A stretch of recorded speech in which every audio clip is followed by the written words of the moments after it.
It is a certified liberal media collapse, my friends. The news has been pouring in. MSNBC is apparently going up for sale. New York Times reporting that viewers from MSNBC are flocking to Fox News. Our viewership is through the roof, and liberals on YouTube are saying, heavens help us, we're losing subscribers. ABC brass scramble to bring in pro-Trump voices to The View and other shows, panic mode. This is why I told you all that the popular vote was so important. It is the mandate that will send a shockwave through the corporate press and the establishment. You are on the wrong side of history. They say over at ABC that The View has a diverse panel of women and opinions. The only problem is they're all on the wrong side of history. You've got, 4 liberals and 2 Republicans, and they all just happen to hate Donald Trump. Then Donald Trump wins the popular vote. Republicans sweep everything, and the corporations are going, holy crap, what did we do wrong? In the meantime, we can throw it over to our friends over on the liberal media, panicking about how they're losing subscribers and falling apart, which I think is just a ploy, a trick to make money. I don't necessarily blame them for saying it, I guess. You know, I say all the time, become a member at Timcast.com to sustain this business and help us in the work that we do. We need your help every day. But man, oh man, the narrative emerging after the election from a lot of these liberals is that they're bleeding subs, losing money. They're now starting to say maybe it's coming back, but I'm only seeing a couple of them see a light recovery. But let's be real, they're not going anywhere. The corporate press is done, and we are all moving into a new world of podcast presidency, they call it. Of course, YouTube is the big dog in town. This is what matters most. Video on-demand podcasts on YouTube's way bigger than Apple, Spotify, or anybody else. But podcast-wise, they're big.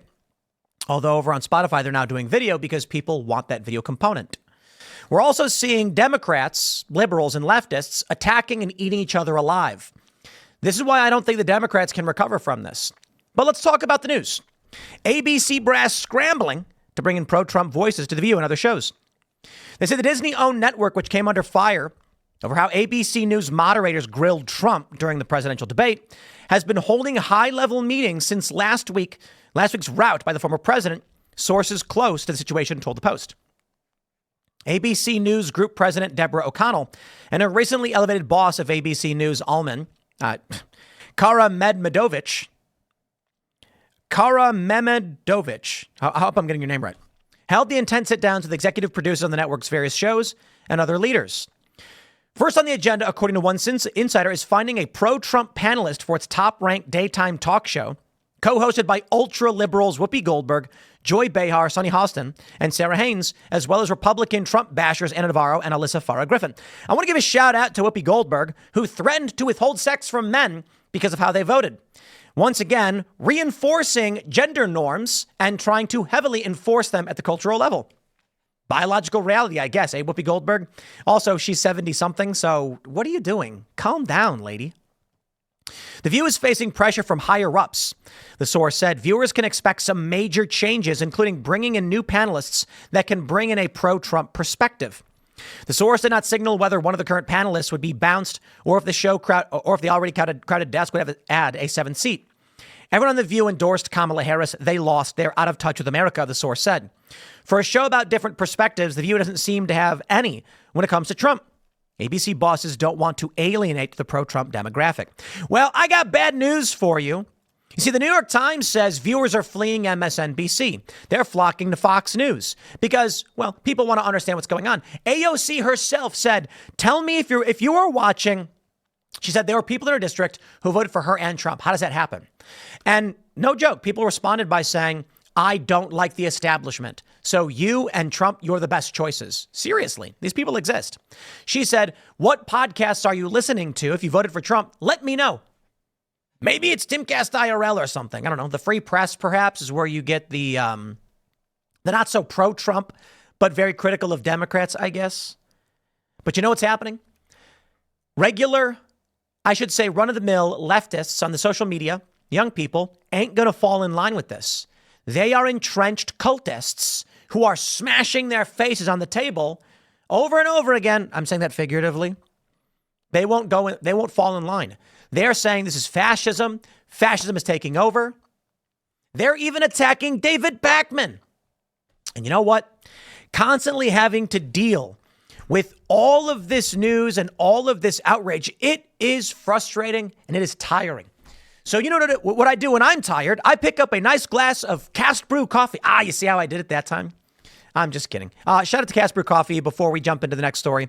Pick up Cast Brew Coffee at castbrew.com. We sponsor ourselves. Would we be better off if I did that? Like, I'm so tired. When I'm tired, I go to castbrew.com.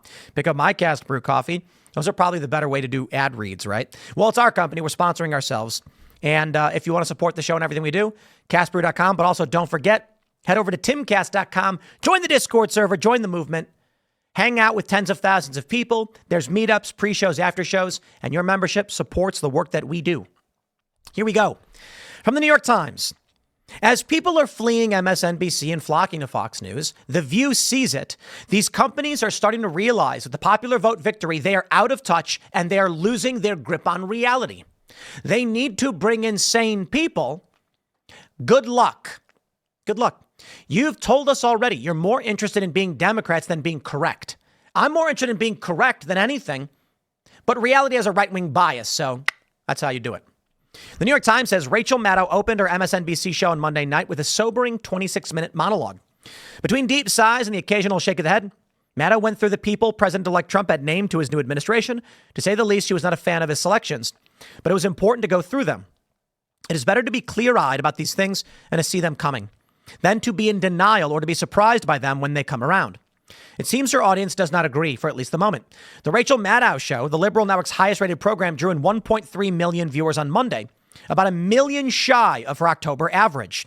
In a crucial ratings metric, viewers under the age of 54, it was the least watched edition of the show since April. And they're not going to tell us the number, are they? Because if they're getting 1.3, based on the metrics they've already released, her key demo viewership is probably 50,000. I kid you not. And I will say it again to everybody who watches, and it's not to brag, it's to belittle and insult people like Rachel Maddow. I could make a video right now explaining how I cooked breakfast, and that's it. And I would get more viewers in the key demo than you. So go cry about it. Now, Fox News, probably not so much. Fox got a decent viewership in the key demo, but I can accept that. They're going to say the performance mirrors much of what has been happening at MSNBC since Trump's win. MSNBC has averaged 550,000 viewers since Election Day. Yeah, and they're all over 70 years old. No disrespect, but that's not the key demo. A 39% decline. The opposite has happened at Fox News. Fox's audience in primetime has grown 21% since last Wednesday, with an average of 3.3 million viewers. I'm going to tell you guys. Let me do a quick. I'm going to grab some numbers for you. It's actually on our end. We are seeing something similar, and it's making it kind of hard to do ad sales, to be completely honest, because our viewership has jumped so much. So let me. I've got the metrics over here on my left. So yesterday's episode, 500,000 views in, what are we looking at? We're looking at about 14 hours. The episode before that, 750, 620, and these aren't complete numbers, this is YouTube only. If I'm going to add in our across the board metrics, we're looking at 1 million. Election night was 2.5, and then we've had over 500,000 on every show since then. Before the election, we were averaging 360 to 400. After the election, our viewership has skyrocketed. Why? Well, I'll tell you. Regular people are wondering why they lost. They're wondering why they voted for Kamala Harris. They thought that was the right side of history, and they were wrong. Here's what I think happens. You've got 78 million people voted for Trump, 74 for Kamala Harris. Trump wins the popular vote by a small amount, but several million votes. It's like 3 point something, actually. And a lot of people thought they were on the right side of history. They watch The View, they watch these channels, and they're thinking to themselves, this is what the majority of the country is, so I'll vote for that. Then they wake up and realize they're the losers. Doesn't feel good. Many of these default liberals don't actually care about politics. They care about being on the right side of history, hence why the activists go around all the time saying you're on the wrong side of history. That's why I'm saying it to all the liberals right now. You oppose Matt Gaetz, you're on the wrong side of history. As a popular mandate. Cry more. When these people realized they're on the wrong side of history, they panicked, and now they're jumping ship to watch other shows so they can be part of the cool crowd. I've explained this for years.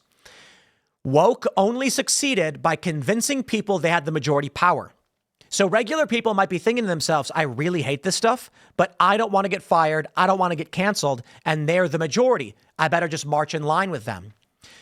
After Election Day, everybody realized where the majority actually was. And so these spineless moral cowards who just say, I will say whatever I'm told to say, are now watching our shows so they can figure out what the correct thing to say is when it comes to work so they don't lose their jobs.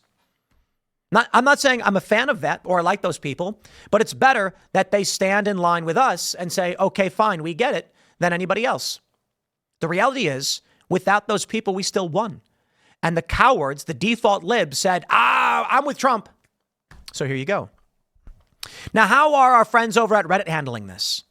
ABC scrambled to bring in pro-Trump voice to The View because they know they're on the wrong side of history and they're going to lose ratings, they're going to lose money, and no one's going to want to advertise with them. In fact, they will get canceled and they'll lose sponsors. Here's the top comment. Anything for ratings, eh? Not like that isn't what got us into this mess. Or you have an effing spine. Shame on you, Mickey Mouse. Everyone on The View endorsed Kamala. They lost. They're out of touch with America, the source said. Well, then apparently the choice is being out of touch with America or being out of touch with reality. You know, not everybody who jumped ship and is now watching our show or watching Fox is a default moral coward, a default lib moral coward. Some of them may just be having a come to a reckoning moment where they say, have I been wrong about this? How is it possible that Bill Maher said Kamala couldn't lose? This is the second time it's happened. Certainly we must be wrong about something. And they wanted to know what was really going on. It's that simple. You're out of touch with reality. Actually, you are. It's so fascinating. That guy, Alan Lichtman, I think I'll record a segment on this. He's like, my keys to the White House prediction aren't wrong. It's everyone else who's wrong. They believe things that weren't true. Billionaires have never tried to manipulate elections. The guy's psychotic break. It's scary how Alan Lichtman, he's predicted all of the elections except for the 2001 accurately. And he had a psychotic break where he's like, Elon Musk, he's funding misinformation and everybody believes that like the hurricane. And you're like, whoa, dude, you were wrong. It's okay. But he can't handle it. His entire body of work shattered before his eyes because he believed insanity. And now people, many of them are waking up. But some people like him, they just can't do it. Now, Whoopi Goldberg admits that she would leave The View if she had more money. She said, if I had all the money in the world, I wouldn't be here. I work for a living, despite reportedly making $5 to $8 million a year on the show. Congratulations, ma'am. But I think this shows exactly what's going on. There's a story right now. The Tribune slammed Oprah for taking $1 million for her town hall with Kamala Harris. Kamala Harris' support is rumored to be bought and paid for. I don't know if it's true, but she spent $100,000 building a Call Her Daddy set to get that woman, whatever her name is, on her show. She spent tons of money, rumored to be, on having these celebrities' endorsements. I don't know if that's true, though. Some people are saying it's not true. Donald Trump got it all organically. I interviewed Trump because I think Trump's the right choice. Charlie Kirk and Scott Pressler did the work of their own volition because they knew it was the right thing to do. That's a hard thing to beat. Whoopi Goldberg is telling us right now, she doesn't want to be there. She's only doing it because she gets paid. There are a lot of Trump supporters that would go on that show for free. Let me tell you something. Timcast IRL doesn't pay its guests. We have never paid for a guest to appear on Timcast IRL. We cover travel and hotel. We invite you on. Sometimes someone we know will reach out and will say, come on down. Sometimes people are passing by DC and will say, drive on up. Most of our guests, we say, would you like to appear on the show as a guest and comment on news? They say, sure. We say, we will cover your hotel and travel accommodations, but we will not pay. We've had people say, I would like to sponsor the show. And we say, great. What are you thinking? I will come on as a guest and give you, never going to happen. We've also had many liberals who I'm not going to name.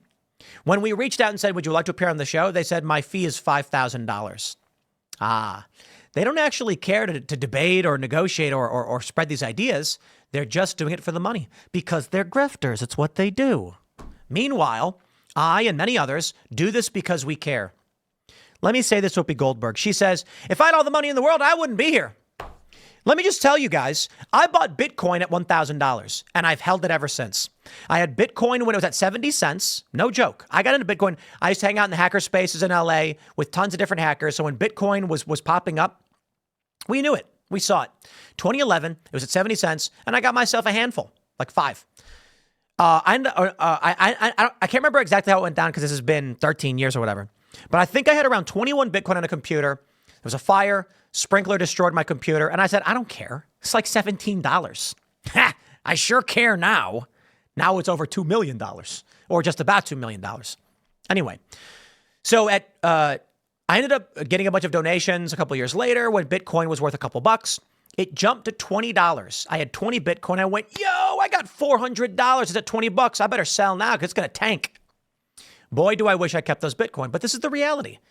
Nobody knew it was going to jump to $90,000. My point is this. Not to brag, I've got crypto and you're not supposed to really talk about what you got and how much you got. But I bought in at 1,000 and I said, I'm not going to be stupid. I'm going to invest. I invested a decent amount. Boy, oh boy, am I pretty happy with that decision. I'm not sitting here right now staring at a camera and whinging and doing whatever I do because I work for a living. I work for a living, not for the money. I work for a living for the duty and responsibility. I feel guilt if I don't do everything that I can do. That's me. What motivates me? Why am I here? Why do I ask you all to become members? I'm not trying to gloat and say, look how much money I have. So I apologize. Don't take it the wrong way. What I'm saying is I spend 16 hours a day doing this for you, for me, for this country, for what I believe in. It's not about buying an infinity pool. It's not about buying a fancy car.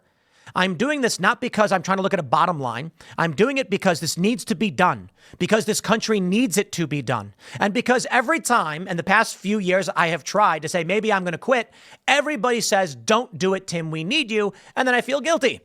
And so I say, we'll try and figure out a way we can keep doing this. Whoopi Goldberg is the inverse. She says, I don't want to be here, but I have to work. Okay, I do want to be here, even if I wasn't getting paid. Let me explain it this way. I talk to people all the time and I say, you do not, like, what do you need? People say, like, what motivates you? Let me tell you, when I first started doing all this stuff and I was getting like 1,000 views, if that, when I first started YouTube, I was getting nothing. And I said, got to make a video. What else am I doing? I have to do something. When I first started making these YouTube videos and I was getting only a few thousand views and I was making like $5 a day and I was losing money, I was like, but I got to do it. I have to do it. It has to get done. And slowly over time, the views increased. People noticed my work. Carl Benjamin promoted me. He gave me a video on his channel. I jumped like 40,000 subs. All of a sudden, I was breaking even. I kept working. I kept increasing the workload because it had to be done. I did not start making YouTube videos hoping to make money. I was losing money doing it. I didn't know what else to do. I had to work. I had to get something done. This is my point. People like Whoopi, people like David Pakman, they're doing this because it's a quick path to cash. Me, I'd be happy living in a van down by the river. And it's not meant to deride or insult or anybody like, what I'm saying is I am here working morning till night because we need this. It has to happen. Donald Trump needed to win. Matt Gaetz needs to be AG. We need to fix this country to make it better, to go to Mars, to reach maximum human potential. I will not sit by and watch the greatness that is the United States and human ingenuity be burned down by psychotic Marxists. I won't do it. Here's a video. David Pakman's numbers just keep declining with 200,000 views, where he goes on and talks about the issue. Here's David Pakman saying, bloodthirsty pro-Trump influencers plan to destroy me in the progressive media. You know, of course, about when David Pakman said that they're burning subscribers and, oh no, heaven help me, please subscribe. And then you've got, they're canceling me because I told the truth. This guy makes a handful of videos in the past several weeks where he's like, David Pakman is going under because it gets him clicks. Sam Seder makes videos about Tim Pool because it gets him clicks. They make money doing it. That's what they do. This is a job to them. That's it. For me, I'm hoping to accomplish something with all of you. I'm hoping to make the world a better place in some way. Largely, I am pissed off at the corporate press and their lies, and I can't stand it. I do not like liars. So when I get something wrong, I get something wrong. When the corporate press lies, I am insulted and offended that you would dare question my ability to think. Here's Way of the Burn on Reddit. David Pakman begging his paid members to stop unsubscribing.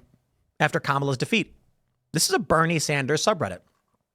One person said, I unsubbed. He is part of what destroyed America. Another person said, this is exactly why I disputed the a-holes who claimed voting Democrats would let the woke reactionaries cool off, that politics would get even more out of control. These people have lost too many times. Not only did they lose, but Trump managed to pull the rug up from their own saving grace, galvanizing their followers. One person said, I saw this guy crying on Twitter, so I searched on his usernames and terms Gaza, Israel, etc. Not a single tweet, not one. 40 years old, and his only skill is being a mouthpiece for the losing team. This is a Bernie Sanders subreddit. So look, I see a lot of these guys, and it's all cash. It's all money. That's all they're in it for. The View, they realized they were on the wrong side of history. So here's my ultimate point. And again, I'm going to say this. There are a lot of people who get mad and they're like, oh, you know, Tim talking about having money and all that stuff. Guys, what I'm saying is I do this every day for the job that needs to be done. Donald Trump does it much the same way. Donald Trump doesn't need to do this. He's rich. So you know why he's here. He's losing money by being president. He could be on a yacht in the Mediterranean, taking golf swings into the water with a pina colada or whatever it is there, a Rocky. That's what they'd be drinking, a Turkish drink. Instead, he decides to be president. At great personal risk over the last 12 years, they have tried to kill him twice. I would never. I wouldn't go that far. I can't believe there are people like him who would do it. Me? I do this not because it makes money. I do it because there's a mission to accomplish, because there's a goal that must be done every day, that prices need to go down. Energy needs to be deregulated. Trump needs to end these wars. And then I look at The View. I look at Bud Light. I look at Target. I look at United. I look at David Pakman and all of these liberals and how they thought they were on path to make money. And now that their money is being threatened, what do? Either they whinge, help heavens me, we're losing, you got to subscribe. Or they say, I guess we'll go pro-Trump. That's where the money's at. I'm not going to complain that the people who want money are crawling to us.